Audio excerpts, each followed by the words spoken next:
एक दिन राजकुमार सिद्धार्थ अपने चचेरे भाई देवदत्त के साथ बाग में घूमने के लिए गए। जहाँ सिद्धार्थ कोमल हृदय का बालक था, वहीं देवदत्त झगड़ालू व कठोर स्वभाव का था।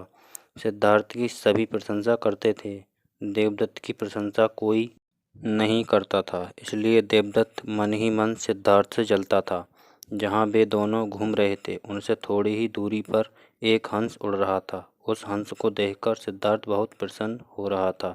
तभी देवदत्त ने कमान पर तीर चढ़ाया और हंस की ओर छोड़ दिया। तीर सीधा जाकर हंस को लगा। वह घायल हो गया और छटपटाकर नीचे गिर पड़ा। सिद्धार्थ ने दौड़कर उस घायल हंस को उठाया।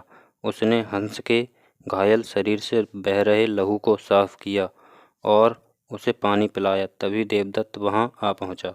उसने क्रोध से सिद्धार्थ की ओर देखा और बोला, इस हंस को चुपचाप मुझे दे दो सिद्धार्थ, इसे मैंने तीर मारकर नीचे गिराया है। नहीं, सिद्धार्थ ने हंस की पीठ सहलाते हुए उत्तर दिया, मैं इस हंस को तुम्हें नहीं दे सकता।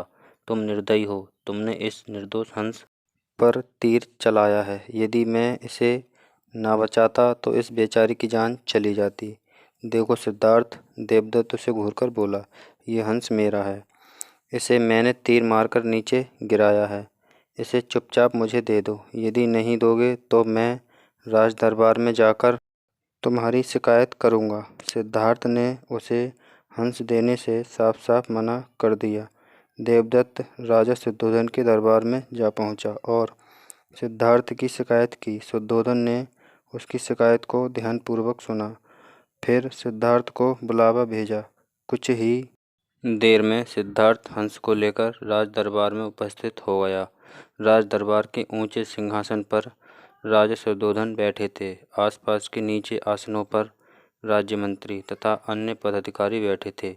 कई सैनिक हथियार लिए द्वार के निकट खड़े थे। शुद्धोधन के संकेत करने पर देवदत्त सिर झुकाकर बोला, महाराज, जो हंस इस समय सिद्धार्थ के पास है वह मेरा है। इस मैंने तीर मारकर पृथ्वी पर गिराया था। सिद्धार्थ ने इसे उठाकर इस पर अपना अधिकार कर लिया है।